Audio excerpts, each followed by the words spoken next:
Alvarenga, mas é que a Giane fala demais. A, a culpa não é minha.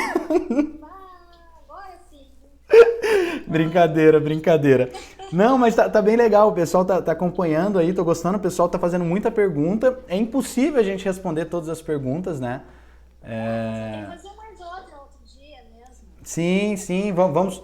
A gente tem que continuar fazendo. Eu sempre falo isso pro pessoal dos sindicatos, pra gente criar uma rotina de manutenção dessa live aí por estado, mas que outras pessoas possam participar. Por isso que eu não gosto de fazer de muita reunião fechada, porque aí tem a possibilidade do pessoal participar e a gente conseguir gerar esse debate aqui, esclarecendo, e aí de repente a realidade do seu estado é a mesma de outro estado, e aí a gente vai desenvolvendo, né? Criar uma agenda, sei lá, semanal, de 15 em 15, para os sindicatos dos seus estados, né? De alguns estados. Eu gostei, uma boa. Eu vou mandar Vou falar pro pessoal aí começar toda quarta-feira, a gente começar com uma agenda dessa, acho que seria legal mesmo. Quarta-feira é o dia do Rio Grande do Sul, e assim por diante. Com certeza. A gente vai buscar agora então fazer essa live semanal, gostei da ideia, e até porque hoje é uma necessidade da gente levar essa informação, né? E aí na quarta-feira a gente não compete com nenhum cantor sertanejo também, senão sem chance, né? Porque todo dia tem live agora dos caras, e aí a gente... É verdade. Não, e também para não deixar acumular muita coisa, porque quando faz uma live que tem muita demanda, acaba ficando desse jeito de hoje, né? Então assim a gente coloca mais vezes e pode falar de vários assuntos. Com certeza, com certeza. Eu acho que assim, pra gente concluir, eu vejo que um ponto, lógico que assim, eu acho que a gente tinha muita coisa para falar ainda, mas se a gente continuar muito, a gente vai perdendo o pessoal não vai conseguir acompanhar e às vezes depois eu acho que as próximas lives a gente consegue até trazer essa demanda, continuarmos, e já deixando claro que quarta-feira que vem tem live também, a gente vai se organizar. Mas eu acho que o ponto crucial para nós concluirmos é assim, questão da transposição CLT, regime jurídico único, né? É um debate que ele tá em alta, a gente sabe disso, é algo que corriqueiramente sempre nós somos questionados, as pessoas sempre levantam esse assunto. E eu queria passar o quê? Na sexta-feira agora, a ação direta de constitucionalidade do Dias Toffoli, que está pendente o voto do Dias Toffoli, ele colocou em pauta, né? E aí ficou para sexta-feira agora. Provavelmente ele deva fazer a juntada de alguma coisa na sexta-feira, então vale a pena nós acompanharmos. Dependendo do que ele colocar, nós vamos fazer uma live na sexta mesmo, ou no sábado, dependendo se tiver alguma coisa, ou segunda-feira. Só tempo de nós estudarmos o que vai acontecer, os impactos da categoria, porque a decisão dele ela é o ponto crucial para definir se os servidores vão ser seletistas, né? Que aí ele aderiria ao entendimento do Alexandre de Moraes da possibilidade dos servidores serem seletistas, ou ele iria para o caminho da Carmen Lúcia, que seria o regime jurídico único.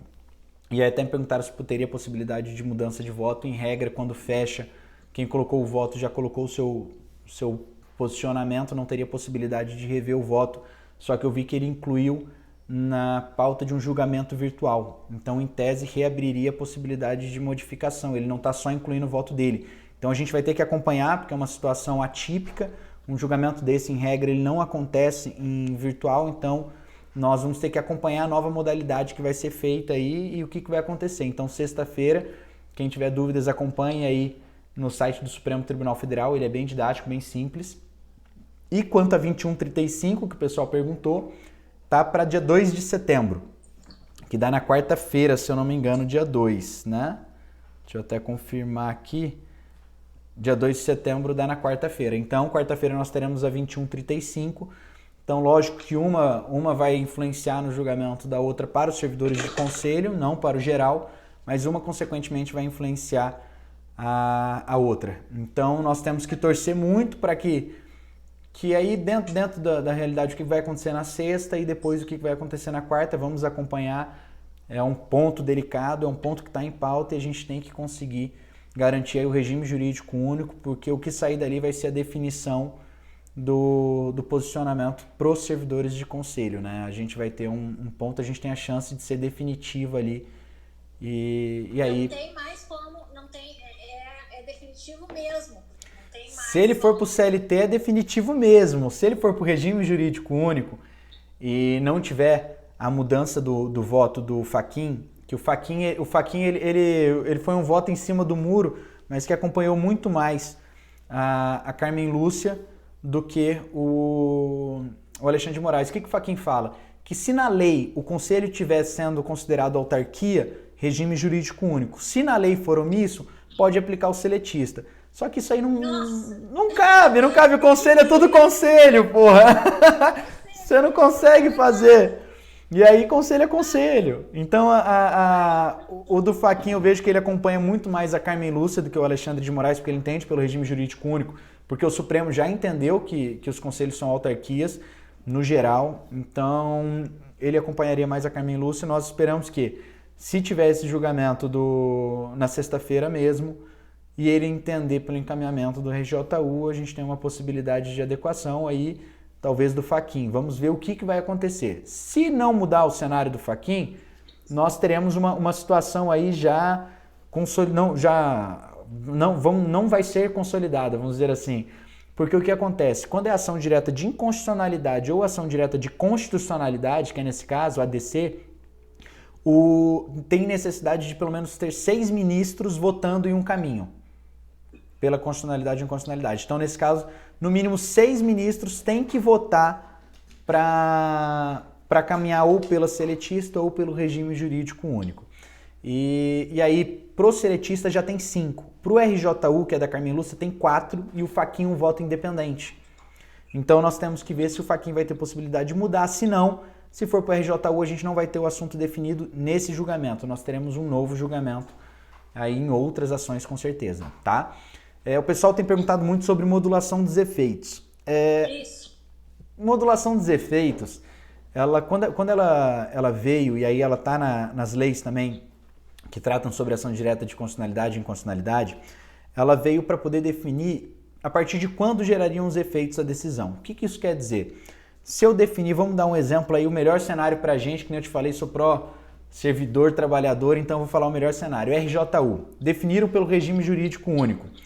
A modulação dos efeitos vai definir se vai valer daqui para frente ou se sempre valeu como regime jurídico único. O sempre valeu é o quê? Todos os servidores que se enquadram na possibilidade de contratação seriam regime jurídico único. É o quê? Servidores anteriores de 2001 sem concurso público, que aí é respondendo, a N. Raquel aqui perguntou algumas vezes sobre isso, servidores anteriores a 2001, eles teriam também regime jurídico único. Se gerar esse efeito, a gente chama de efeito ex-tunc, aí atingiria todo mundo. E se não for o efeito ex-tunc, for efeito ex-nunc, daqui para trás tudo está consolidado do jeito que está, quem é CLT é CLT, quem é RJU é RJU, e daqui para frente é um novo mundo. Todo mundo que entrar vai ser regime jurídico único.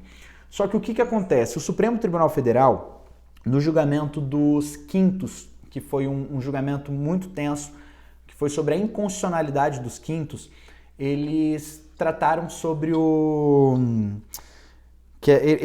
foi voto vencedor pela inconstitucionalidade dos quintos, só que a modulação dos efeitos dele não foi só para efeito ex-tunc e ex-nunc. Eles modularam a decisão de como ela seria aplicada nos casos concretos. Então é o quê?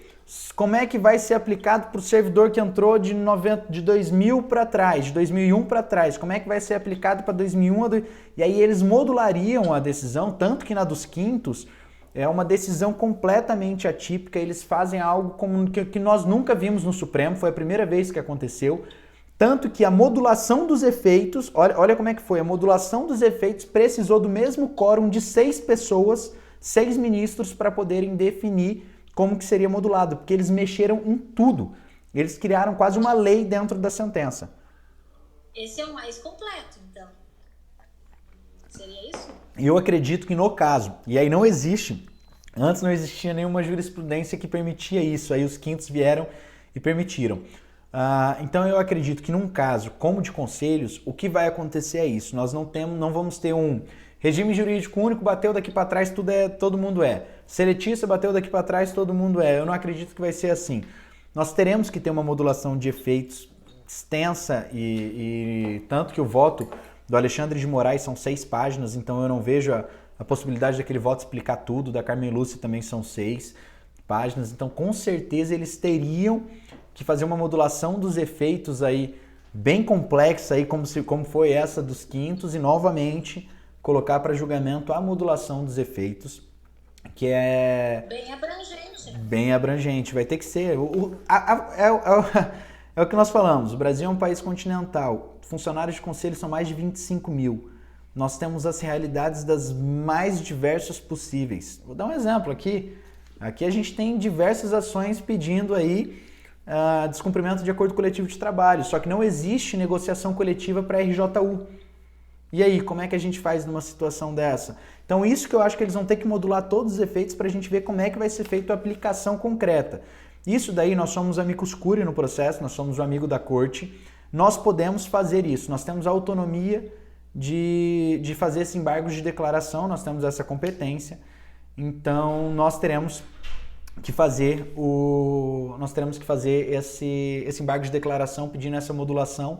Para você ter ideia, esses quintos foram 3 embargos de declaração desde a primeira modulação. O Gilmar Mendes modulou a primeira vez, teve embargos. Aí ele modulou a segunda, jogou para a turma. Quando voltou, embargos de novo, aí ele decidiu e transitou em julgado. Então acredito que a nossa situação vai ser mais ou menos isso daí, tá? Algumas pessoas perguntam, mas tem pessoas que já foram para o regime jurídico único por ação com trânsito em julgado com mais de 2 anos. Aí eu vou citar essa ação dos quintos. A ação dos quintos ela garantiu para todo mundo que teve decisão com trânsito em julgado com mais de 2 anos, aí, porque senão cabe ação rescisória, permitiu que todas essas tivessem o direito adquirido. Ou seja, nesse caso nós teremos uma pessoa em regime jurídico único aí garantido independentemente do que aconteça. E se ela tiver perdido não gera nenhum posicionamento negativo. Mas o ponto principal é, se ele tem uma decisão com trânsito em julgado com mais de 2 anos, ele está seguro. O Supremo, nesse julgamento que teve dos quintos, ele garantiu que todas as decisões com trânsito em julgado, elas prevalecem pelo direito adquirido, então tá tranquilo nesse ponto, sabe? Que é uma das dúvidas também que a gente sempre tem. O Gustavo colocou que isso não seria melhor mandar para o legislador. Com o atual Congresso, com o atual Supremo Tribunal Federal que a gente tem, a melhor coisa seria esse negócio ficar engavetado mais uns 3, 4 anos aí. Volta a engavetar, esquece ele um tempo lá e aí depois a gente debate. Tem uma aqui da Clarissa. Então não existe nenhuma garantia da manutenção dos concursados no caso de alteração do regime? Não, mantém. O que vai mudar, e aí é a questão da estabilidade. Hoje a jurisprudência entende, e aí nós temos diversas decisões do STJ, do TRF, aí primeira, quarta, quinta, nós temos diversas decisões. Aqui na primeira já é pacífico esse entendimento. Servidor de conselho, ele deveria ser regime jurídico único e, consequentemente, ele teria estabilidade. Então, o que mudaria é que as demissões seriam motivadas, todos seriam, se fosse para CLT, né? Se fosse para o regime jurídico único, não. Todo mundo estaria tranquilo, estabilidade, tranquilo. Agora, se o CLT sagrar vitorioso, que é o que a gente não quer, mas se ele se sagrar vitorioso numa situação dessa, quem é concursado, e também todo mundo, né, teria direito à demissão motivada. Ainda manteria a demissão motivada, mas não teria estabilidade. Quer dizer o quê? Se o conselho fechasse, ele não ficaria à disposição da administração pública para ser realocado em outro lugar. Só que não poderia ser demitido sem motivação, deveria ter ampla defesa e contraditório, deveria ser respeitada a Lei 9784 com todos os procedimentos de um procedimento administrativo disciplinar, tudo isso se mantém. A única coisa que se perde nesse caminho é essa possibilidade aí. E aí, nesse caso, sim, aí,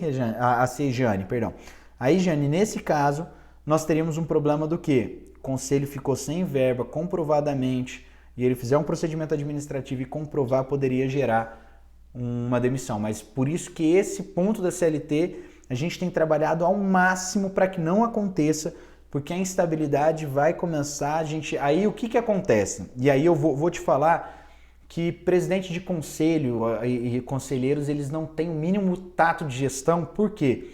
Se ganha CLT pelo regime seletista, o Alexandre de Moraes já falou que continua ingresso por concurso público e demissão motivada, tá? O Alexandre de Moraes já falou isso.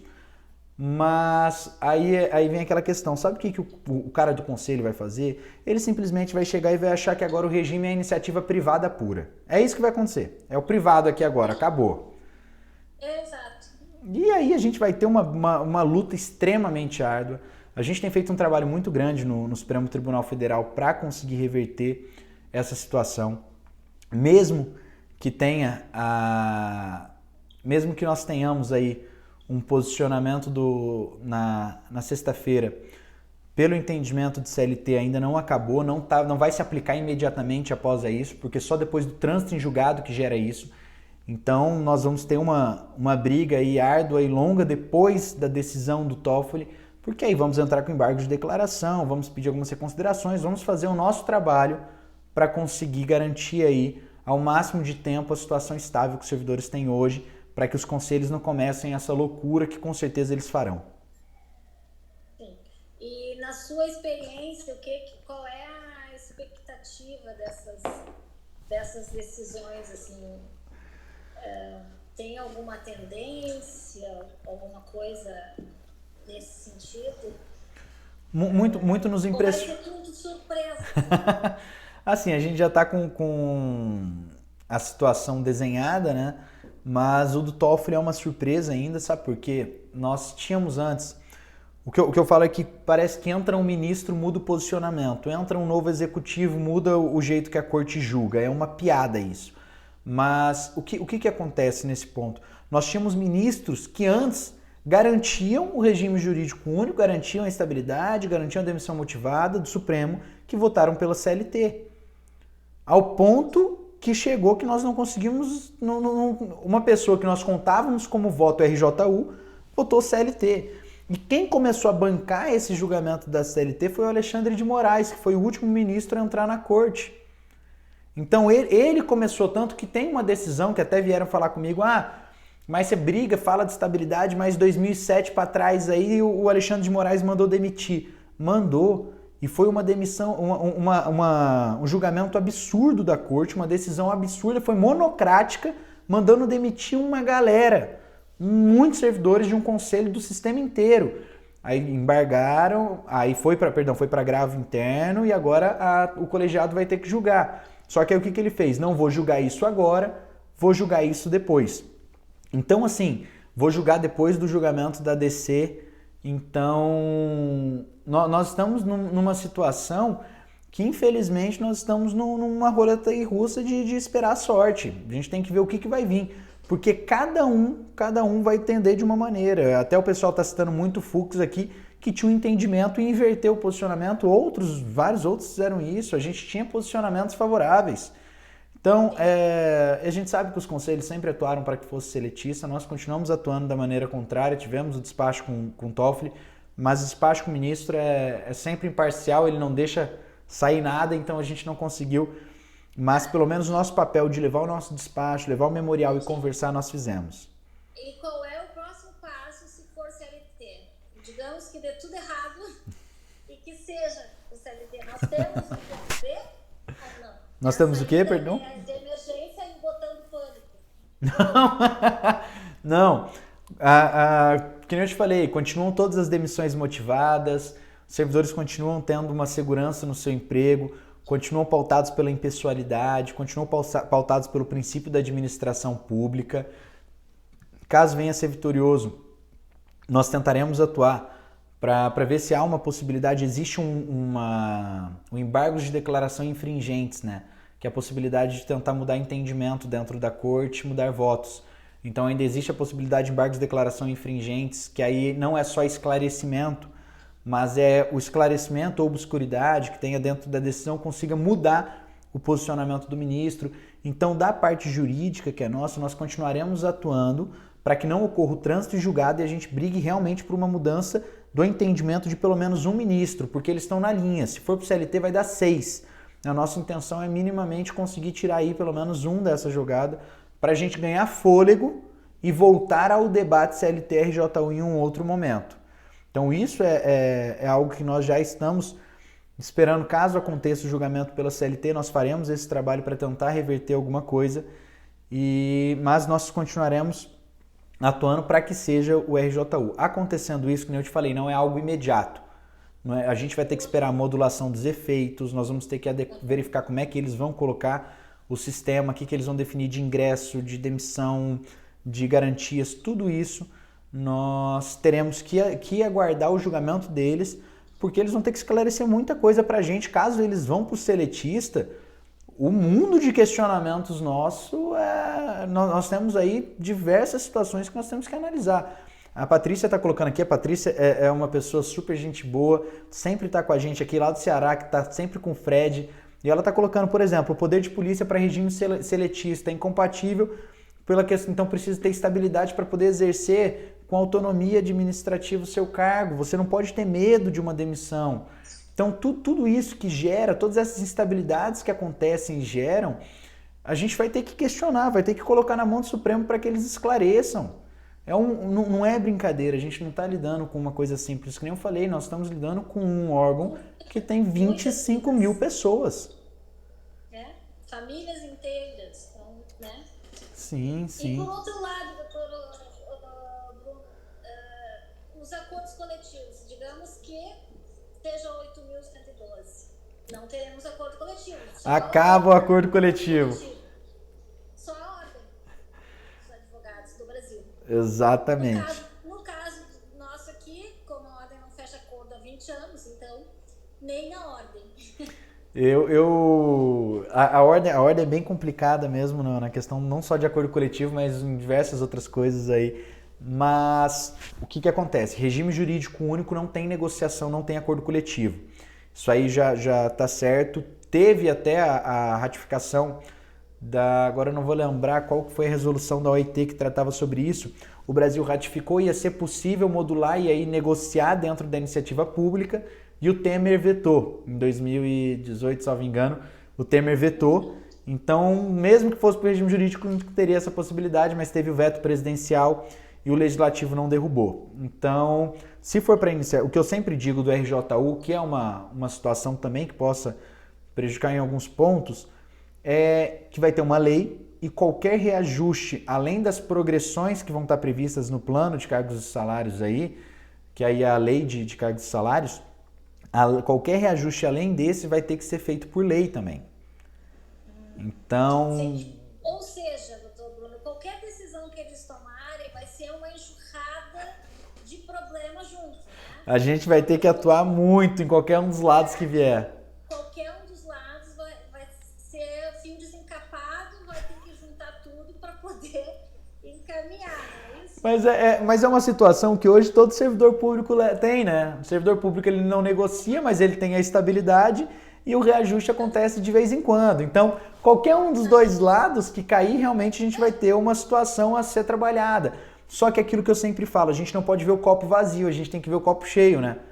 Então é o quê? Pô, se foi para a CLT, vamos tentar garantir pelo menos aí a demissão motivada, deixar bem claro essa situação, quando pode acontecer, como pode acontecer, mas a gente vai ter direito a acordo coletivo, negociações, as portarias que forem de benefício não podem ser retiradas depois, o reajuste vai ser anual, então a gente tem uma capacidade distinta de greve, a gente tem uma justiça do trabalho julgando, a gente tem um copo meio cheio. E se for para o RJU, tem estabilidade, tem o plano de cargos e salários que vai trazer. Os dois vão ter ônus e bônus, óbvio, né? Como tudo na vida. Mas o pior é a nossa indefinição, essa espada na cabeça sem saber o que é. O bom da definição é que a gente vai ver para que lado que a gente vai cair, né? Tem uma pergunta aqui, ó. Demitidos motivados ou não têm direito aos 40% da multa rescisória? Cadê? Se a pessoa for demitida... Ah, tá. O que acontece? Da questão da multa dos 40%, aí, Vladimir, é um ponto que a gente tem que se deixar bem claro. É o que eu digo também aí de brincar do melhor dos dois mundos. O seletista, quando você está no regime de CLT, quando você tem a demissão, você tem todas as garantias das verbas rescisórias. Então, isso quer dizer o quê? Se eu sou um servidor de conselho, fui demitido motivadamente e aí foi através de um PAD, onde gerou a verificação de uma falta grave ao ponto de ser uma demissão e eu não conseguir reverter na justiça isso, e aí com o PAD correto, bonitinho, ampla defesa contraditória, seguindo os prazos, 3 dias úteis para notificar para intimação de oitivas, tudo bonitinho, demitiu. Tem direito a todas as verbas rescisórias, tá? Inclusive aí os 40% gera toda a possibilidade. Eu acho que a dúvida dele seria uma demissão por justa causa, mas aí seria exoneração e ela seria uma demissão, quando girasse na carteira, ela não é uma demissão por justa causa. Nesse caso, se fosse por justa causa, eles teriam que levar para via judicial, mas eu acredito que é passível também. Eu nunca vi um conselho fazer um PAD correto. Até hoje, eu pelo menos em Brasília, nós nunca tivemos a demissão de um servidor por PAD, porque nunca teve um PAD correto. Eu já peguei um que a alegação do conselho era que a moça não sabia arquivar.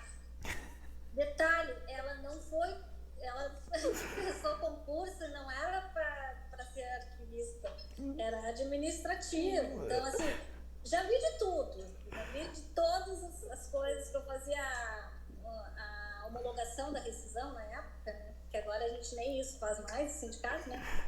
E ali a gente tinha uma ideia do que estava ocorrendo dentro dos conselhos. Né? Sim. E a moça nem sabia que ela nem foi notificada da demissão, o motivo pelo qual ela estava sendo demitida. Eu lembro bem disso, que ela não assinou e aí, enfim, ela foi reintegrada, resumindo. Em regra nunca acontece da maneira certa, mas se eles forem para uma demissão por justa causa, aí não receberiam os direitos, né?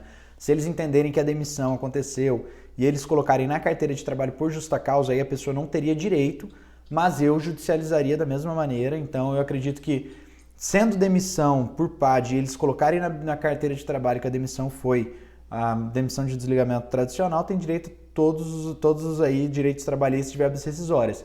Mas caso ocorra o entendimento do conselho de colocar por justa causa, aí ele não teria direito, aí entra naquela regra da CLT, que o cara não tem direito a só vai ter o proporcional dos dias trabalhados e algumas besteirinhas, mas fora isso não. Mas eu não conheço, como eu te falei, eu não conheço um conselho que demitiu por PAD e colocou justa causa, Sim. Não tem essa situação.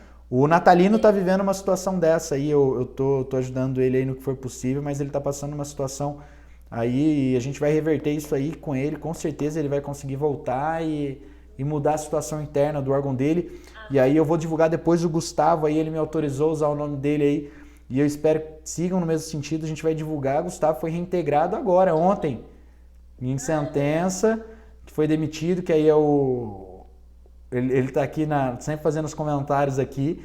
E aí eu acho que é Anne Raquel ou N Raquel, desculpa se eu estiver falando errado. Mas ela perguntou: demissão hoje de CLT que ingressou em 1998 sem PAD tem direito a reverter na justiça? Tem direito a reverter na justiça. É um debate que eu tenho feito aí com o Natalino, que tem direito sim, qualquer servidor anterior a 2001 que ingressou, ele tem direito a reverter na justiça, porque a demissão tem que ser motivada. Não existe essa, não, vou demitir porque o cara é anterior a 2001, não existe isso não. Então, gente, anterior a 2001, demissão tem que ser motivada, não existe outro cabimento. Então, não tem qualquer outro argumento aí é absurdo. A gente tem alguns conselhos, sabe, que falam algumas coisas que a gente não consegue entender de onde ele tira essa interpretação de que é passível a demissão anterior a 2001. E a gente tem isso daí aqui em Brasília, pelo menos a reversão na justiça, ela é tranquila quando acontece nesse sentido. Já coloquei à disposição e eu quero colocar isso aí também, sabe, Jane? A gente está no nosso escritório, quando a gente se dispôs a fazer esse meio de comunicação, e quando eu falei na primeira live, eu disse para todo mundo que nós, sempre que alguém tiver qualquer problema como esse, e, porra, eu quero a documentação, eu quero uma petição inicial, eu quero alguma coisa, o nosso escritório sempre fornece. Eu não tenho apego à petição feita pelo meu escritório, muito pelo contrário, eu quero que o trabalhador na ponta tenha o direito dele garantido. Então, e aí é o que nós faremos com o Natalino, nós vamos divulgar a nossa petição inicial para ele. Quem tiver em situação próxima a essa, fale com a gente. Grupo de risco hoje, a nível nacional, todos os conselhos que pediram, nós mandamos a nossa petição, nós tivemos sucesso na Bahia, tivemos sucesso no Espírito Santo, que a nossa petição foi utilizada e sempre evoluíram e sempre nos devolveram ela para que a gente possa ver as mudanças. Então, quem tiver nessa situação não é, não, para eu ter o posicionamento de escritório aí, Schlack Rocha, eu preciso ter contratado eles. Não. Gente, se vocês tiverem alguma dúvida, o nosso escritório vai esclarecer e além de esclarecer, a gente vai divulgar nossa petição inicial, parecer, vamos fazer o que for necessário. O que a gente quer é criar um entendimento. Eu sempre defendi uma coisa a nível nacional. Quando a gente tem categorias, que nem a de vocês, que são nacional, se você tem um posicionamento aí no Rio Grande do Sul, eu tenho um posicionamento no DF, eu tenho um posicionamento em outro estado, que cada advogado advoga de um jeito, o que acontece? Quando eu chego no TST, de repente o meu processo vai atrapalhar o seu, porque o argumento que eu utilizei vai te atrapalhar. Eu assumi um caso agora de um servidor, ele foi demitido imotivadamente, o advogado dele utilizou alguns argumentos que infelizmente não são os corretos para poder conseguir a reintegração dele. Agora a gente assumiu no TST para ver se consegue fazer alguma coisa. Só que aí o que eu digo? Um caso desse gera um julgado negativo para quando for um caso como o do Gustavo chegar no TST, o TST vai falar, não, aqui ó, a gente julgou, já te deu negativo, já deu negativo nesse caso. Sendo que queria precedentes negativos. Então a gente quer sempre o quê? Que todos sempre, não é falando que a gente é certo, mas é o quê? Se eu mando minha petição pro advogado, como eu fiz lá com o advogado da Bahia, o cara é sensacional, sou fã dele, segue a gente aqui. Eu mandei a petição para ele. E ele falou, Bruno, show, vou adequar e te mando. Teve coisa que ele não concordou e me mandou. Quando ele me mandou, eu abri minha mente e falei, pô, realmente ele estava certo. E alterei a minha petição e daqui para frente eu mudei. Então é o quê? É a gente trocar informação com os sindicatos e com os jurídicos deles para que eu possa evoluir e eles também possam. Eu acho que isso é importante. Troca de informação gera isso, né? Conjunta para um benefício maior. Com certeza, com certeza. Não, e outra, abre precedente a favor e também gera uma onda favorável em relação às decisões, né? Porque tudo é muito, muito louco, cada um diz uma coisa, né, sobre as questões em comum dos conselhos. Com certeza, com certeza. A gente tem que criar isso, né, essa consciência. A gente tem feito um contato direto com sindicatos, sempre levando essa consciência, também divulgando aqui no nosso Instagram, trazendo esses meios de comunicação fácil que hoje estão aí de toda maneira, para que a gente possa conseguir criar esse mecanismo, né, de evolução entre todos e conseguir integrar, né? Os servidores de conselho são só um. Eu fiz uma live aí de novo foi o pessoal da Bahia. Bahia foi boa a live. Que aí me questionaram, né? Fizeram um questionamento de servidores anteriores a 2001 e depois de 2007. Que eles falaram, pô, nós somos concursados, eles não são.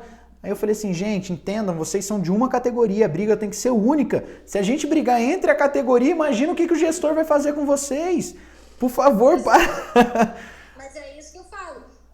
A questão dos fiscais dentro do acordo coletivo, os não concursados com os concursados, é tudo uma coisa só, gente. A gente representa a categoria inteira, não são facções, elas estão unidas. Tem que ser, né? Eu tenho só uma última perguntinha. Aí a gente encerra que já estamos 2 horas, agora eu tenho que aprender a parar de falar demais.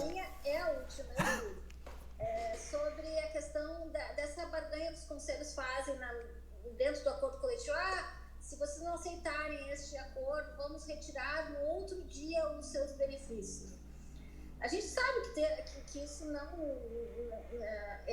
realmente na pressão, né? É para ser assinado aquele acordo, mas isso gera, obviamente, insegurança e as pessoas ficam enlouquecidas, querem assinar para se livrar e ter os benefícios no fim do mês. É difícil convencer ao trabalhador que a gente vai ter algumas medidas, alguns instrumentos legais para que isso não seja desta forma.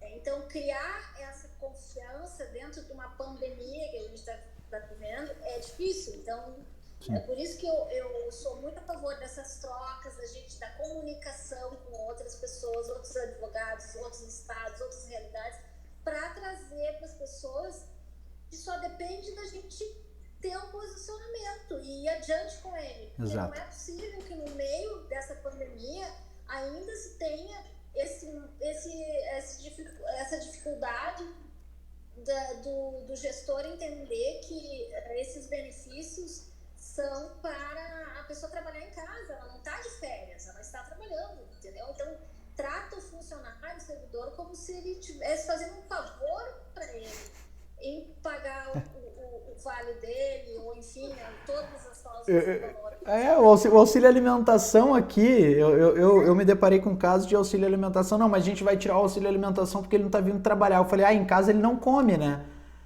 Em casa não tem a necessidade de comer. Poxa, é de uma ignorância, uma insensibilidade que eu não consigo entender. O conselho, nesse momento, ele está economizando muito em luz, em água, em diversas outras verbas aí. Então, uma situação esdrúxula, absurda. Essa questão da retirada dos benefícios de acordo coletivo, sabe? A gente vê muito, como eu te falei, se tiver em portaria, não tem nem que ter dor de cabeça. A hora que ele ameaçar, fala, cara, tira, no outro dia você está na justiça, garante ele de volta. Mas, quanto à questão do acordo coletivo de trabalho, boa parte deles, quando vence, continuam pagando. O que a gente criou aqui no DF como mecanismo? Nós temos algumas cláusulas que garantem a manutenção dos benefícios mesmo se o acordo coletivo parar. Uma delas é que a gente coloca que as cláusulas incorporam um contrato de trabalho e só podem ser alterados com um novo acordo coletivo de trabalho. Uma cláusula simples, sucinta, que sempre fica no final dos acordos coletivos. Por quê? Acabou, as cláusulas ali não estão asseguradas dentro do acordo coletivo, já estão no contrato de trabalho individual de cada um. Então é uma situação que nós colocamos para poder garantir que quando chegar nesse momento, nós tenhamos as armas para brigar. Eu acho que todo esse trabalho de construção ele é positivo e ele é necessário ser feito dentro de uma troca de informações geral entre os sindicatos, da gente criar acordos coletivos padrões. Mas aí eu vou te citar, aí no Rio Grande do Sul também tá, todo mundo que está assistindo aqui tá vivendo isso daí, greve dos Correios. Eu sou advogado dos Correios aqui em Brasília, é um sindicato extremamente atuante. E eu tive a oportunidade de também conversar com eles aqui e fazer a parte da negociação do acordo coletivo deles. O acordo coletivo deles hoje tem em torno de 45 cláusulas, mais ou menos. E aí a proposta dos Correios foram manter 9 cláusulas, reduzir 35 cláusulas. Então, assim, imagina você sentar numa mesa de negociação onde seu salário base equivale a 40% da sua renda. Quem não sabe, o servidor de correio que está na empresa, eles são empregados públicos que estão na empresa há 20 anos, o salário dele é R$ 1.700 o base. Há 20 anos! Tá? A gente foi fazer um piquete, a gente foi fechar a porta do Correio Sedic de Brasília, lá do centro de distribuição. Quando a polícia chegou e uma empregada pública virou e falou assim, eu não estou aqui para brigar por reajuste não, eu estou aqui para tentar garantir os meus direitos, porque hoje eu recebo R$ 1.700 de VB depois de 20 anos de empresa e eu não consigo pagar minhas despesas porque nós temos benefícios que foram conquistados, direitos que foram conquistados ao longo da história dos Correios. E aí eles pegaram, todos eles estão com corte salarial, eu recebi agora, eu estou com uma demanda para poder judicializar quanto a isso. E o que eles fizeram quando gerou isso? Deflagraram greve.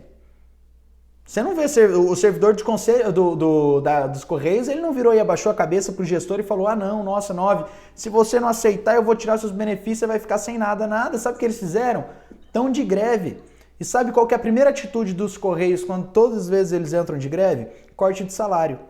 Eu recebi um contra-cheque hoje que a pessoa está deixando de R$ 1.500 ali, está tendo um desconto de R$ 900 reais, ele vai receber R$ 600 reais. Tá de greve, mês que vem sabe quanto vai receber? Nada. No próximo não vai receber nada, porque tá de greve, vai ficar de greve. Só que aí eu te falo, sabe o que a empresa já fez? Aí ela entrou com um dissídio coletivo de greve, recuou e começou a pedir de urgência uma audiência de conciliação para tentar resolver. Então, eles agora tomaram a iniciativa de tentar resolver um problema que eles criaram. E aí aquilo que nós aí voltamos àquele primeiro papo. Hoje, os servidores, eles não têm noção da força que eles têm. Se um diretor hoje vira e fala assim, não, então agora se não negociar um acordo coletivo, eu vou cortar os benefícios. Tá bom, amanhã o conselho está fechado. Vai ter?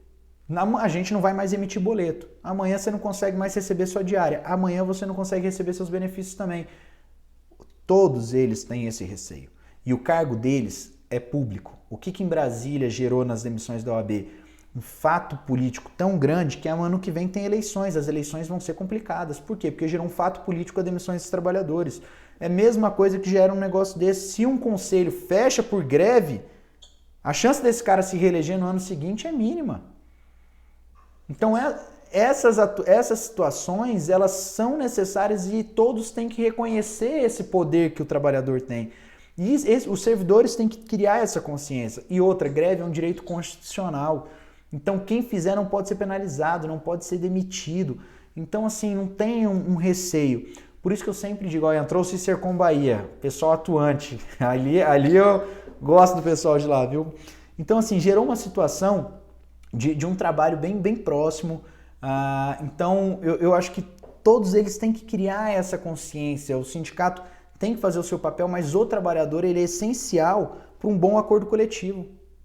Se você não pressiona, não tem um bom acordo coletivo. Não tem o porquê. Por que eu vou fechar? Por que eu vou te dar mais dinheiro? Qual que é o interesse que ele tem? Ficar bem com o empregado? Não, ele tem que entender que o que tem até aqui foi conquista de luta, são direitos. Não é um benefício, é direito conseguido.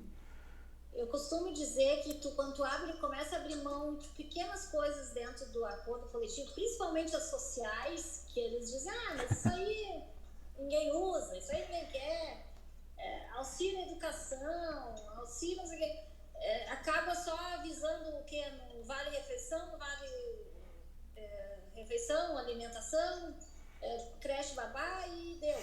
Então tu vai perdendo a identidade daquelas coisas que te diferenciam, porque na realidade um acordo ele não é só econômico. As causas sociais são muito importantes e a gente só sente isso quando precisa. Exato. Levar um filho doente no médico e aí o cara vai lá e te desconta, sabe?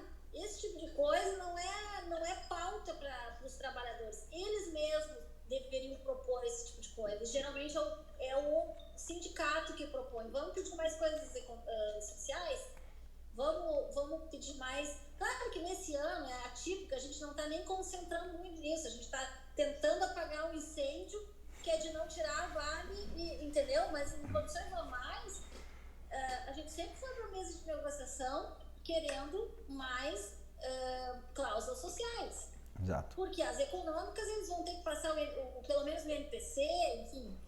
Mas é isso. E o pessoal está perguntando onde é que vai ficar disponível a gravação das lives. Gente, vai ficar no Instagram e no Facebook do escritório. E aí, quem quiser acompanhar depois, a gente vai deixar à disposição aqui para vocês. E já aproveitando também para lembrar que nós vamos criar essa live, gostei da ideia, vou colocar em prática uma live semanal, então. Tá? Quarta-feira que vem, vamos ter live, vamos criar. Vamos, foi quem deu a ideia. Então, já vamos deixar definido aqui, quarta-feira que vem, para a gente esclarecer. Ficaram muitas dúvidas, imagina que a gente não respondeu nem as dúvidas que chegaram no e-mail, imagina do pessoal aqui. Então ficou muita coisa em aberto, eu entendo. E uma coisa que eu quero colocar aí, o canal que a gente criou, o Instagram e o Facebook, ele foi destinado a divulgar esses vídeos curtos de 1 minuto para que todos conheçam esses direitos, porque ficar de repente uma live 2 horas que nem a gente já tá aí, de repente a pessoa se cansa, não consegue ver, perde uma parte. Então a gente criou o Instagram e o Facebook nesse objetivo de, tá aí o que é para vocês terem conhecimento que vocês têm que saber no dia a dia. Mas aí eu quero deixar bem claro isso e vai ficar registrado aqui, que eu tenho 1 minuto para falar. Eu tô há 2 horas e não consegui passar um assunto completo. Então imagina em 1 minuto. Então às vezes ficam algumas coisas e eu vejo pessoas, não, porque tu falou isso, mas é isso também, porque tem esse caso.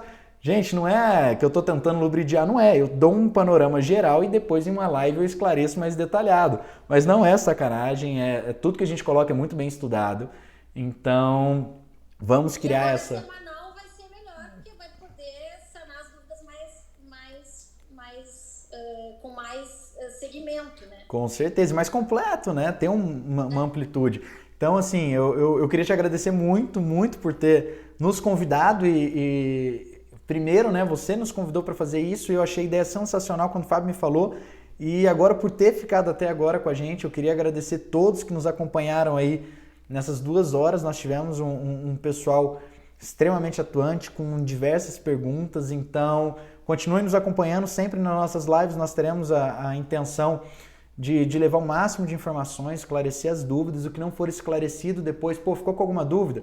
Manda uma mensagem direta aí pra gente, eu vou ter o maior prazer de depois, aqui no escritório hoje nós somos em torno de uns 25 advogados a 30 advogados, e o que acontece? É difícil às vezes a pessoa ter um canal direto comigo e com o Fábio, que somos os sócios. Aí a gente criou esse canal de comunicação do Instagram e Facebook também, que é um canal que a gente consegue dialogar com as pessoas sempre que dá. Então quem conversa diretamente aqui, quem responde, sempre sou eu ou o Fábio, boa parte sou eu. Então é pra gente criar esse canal de comunicação e esclarecer algumas dúvidas com canal direto com a gente.